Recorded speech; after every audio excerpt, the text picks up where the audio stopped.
Wow. 6 minutes in Kingsland leaves another black man dead at the hands of a police officer. Anthony Punch Green was shot and killed Wednesday. Now, this was like over about a week ago. Activists are demanding answers after a deadly officer-involved shooting in Kingsland, Georgia. The Georgia Bureau of Investigation says an officer with the Kingsland Police Department shot and killed 33-year-old Anthony Green. First Coast News' Eric Alvarez joins us live now from where that shooting happened. Eric? All day long, friends and family have been stopping to pay their respects here at a cross a friend put up this morning in honor of Anthony Green, just yards away from where he died. Red balloons and a handwritten letter for Anthony Green, who in the neighborhood went by a different name. We call him Punch, and everybody know he was a fun guy. He always joked around with everybody. He never put a hand on nobody. But we just want answers. His aunt says he worked as a manager at the local Taco Bell. His younger sister says when he wasn't working, he spent most of the day with his kids. She says the deadly shooting will be especially hard for Green's youngest son. It's going to hurt him a lot, because that's all he knew was his daddy. It's still unclear exactly what happened between Green and a Kingsland police officer Wednesday night.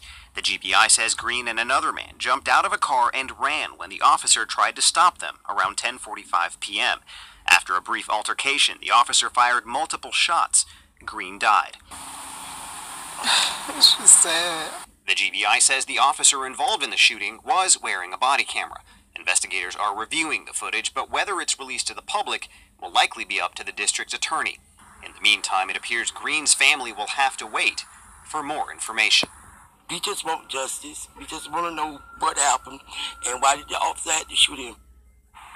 Now, First Coast News has requested that body cam footage as well as surveillance footage from nearby businesses and all of the 911 calls from last night. We will update you on air and online if and when those become available. In Kingsland, Eric Alvarez, First Coast News, on your side. Eric, thank you. And stay with First Coast News for the very latest on this developing story. We always have the latest information online at firstcoastnews.com. I have been waiting on the body cam footage release. Still hasn't been released yet. I have been waiting on them to release Anthony's complaints against the officer that shot and killed him. That still haven't been released yet. Anthony Green. Officer Preston, he the shooter. Green's family and friends told us at a memorial Thursday, Anthony Green told them Green filed multiple complaints against Officer Zachary Presley. I went down there to the DA office and filed a report that said I feel like he's going to kill me in the night because he stalked me in the night. The only portion of the dispatch call that I've come across is what you see on the news clip. Got one running. Got running. So, evidently, all of that hasn't been released yet. But what I do know and experience on, following some of these cases, the longer it takes for the police to produce evidence, the more time they have to corrupt and destroy it. Tonight, you're hearing the dramatic moments before and after a Kingsland police officer opened fire, shooting and killing a man after a traffic stop. It took just minutes, an altercation and multiple shots fired. In the end, 33-year-old Anthony Green died Wednesday night. First Coast News reporter Nick Perot was asking the tough questions as state investigators worked to piece together what happened during those 6 minutes in Kingsland. Town is a very small town. Everybody knows everybody. But tonight, as the focus shifts to one of their own officers involved in a shooting, Zachariah Presley, most of the community is silent. A trip to Officer Zachariah Presley's last known address to hear what led up to those fatal shots came up empty-handed. I left there feeling hopeful. Pastor Mark Knight met with District Attorney Jackie Johnson earlier in the day. We will have the answers that we're looking for in the days to come. The status quo of the last 48 hours since the shooting of Anthony Green. Officer Preston, he the shooter. Green's family and friends told us at a memorial Thursday, Anthony Green told them Green filed multiple complaints against Officer Zachary Presley. I went down there to the DA office and filed a report that said I feel like he's going to kill me in the night because he stalked me in the night. We filed a request to the Georgia Bureau of Investigations and Kingsland Police Department for those complaints and have yet to hear back. It's frustrating. There's a lot of tension, but I would like to tell the community, my community, black community, and the white community, we need to wait, be patient. And we're learning the family expects to hold a vigil tomorrow at 5 o'clock, still working on a location. Keep it right here for the very latest. We're in Kingsland tonight. Nick Perot, First Coast News, on your side.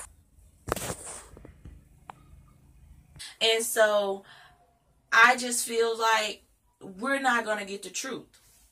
I feel like when this body cam footage, if it ever surfaced, because it was also reported that the authority says whether they release the body cam footage or not, it's going to be up to like the DA, or, you know, it's going to be up to basically them. So we may or may not get the body cam footage. But one thing that I can say is that the authority said that Tony Green was shot while running away. So one thing that I can say, that officer cannot get up here and say that he feared for his life. How are you in fear for your life if you're behind the suspect, okay? And the suspect is running away from you. He's not charging towards you. You're firing shots to his back, okay? And I really hate when they do that, and it's like they have some type of code. If they say that they fear for their life, then it's like it legally obligates the officer to be able to shoot, not for the wound, but for the kill. And I don't feel like that is humane, and I do not feel like that is justice. I feel like that this guy could have possibly been being harassed by this officer. He was identified. I'm going to let you check out this clip so you can see who the officer is. Good evening. As the Georgia Bureau of Investigations has only named Officer Zachariah Presley as the officer involved in this shooting.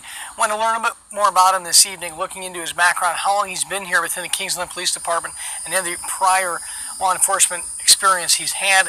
Was unable to get that information, both from the Kingsland Police Department and the Georgia Bureau of Investigations. The message this evening is for those out in the community, and especially his family, to be patient.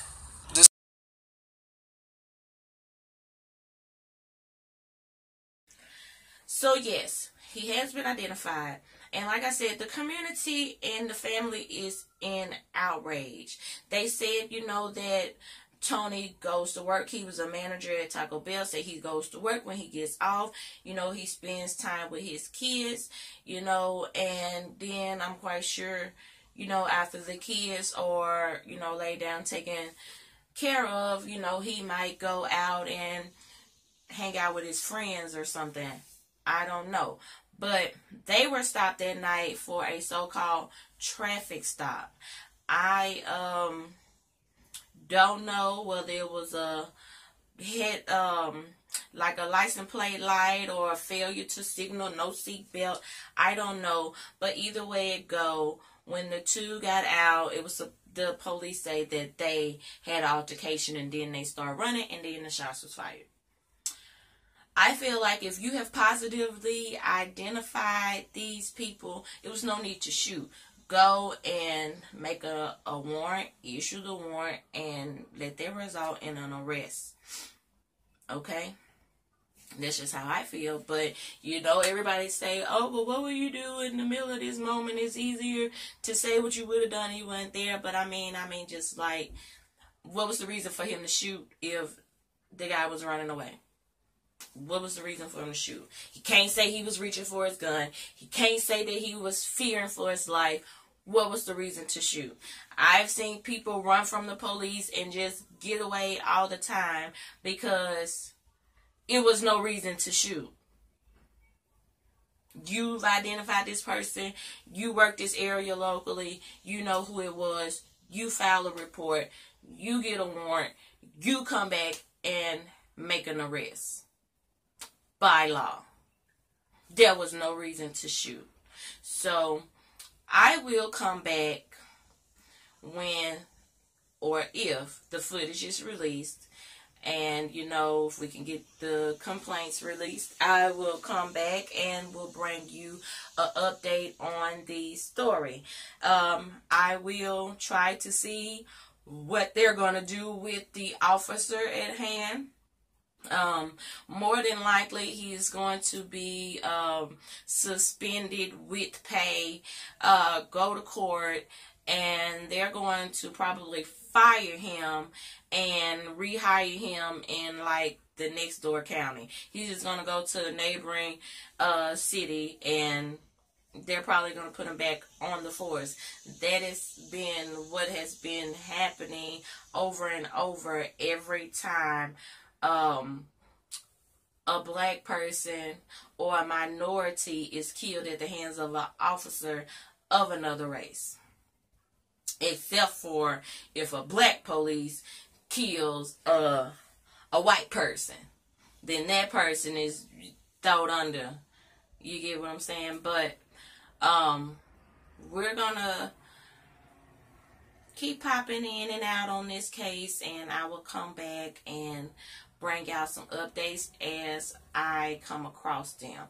But for now, I want y'all to get in the comments and tell me what you think about this case. I'll try to leave some links so you can go and watch some other videos pertaining to this case. And we can just collectively gather our thoughts here. If you find anything that you would like for me to talk about or report on, feel free to leave it in the comments or email me at moneystackstv@gmail.com.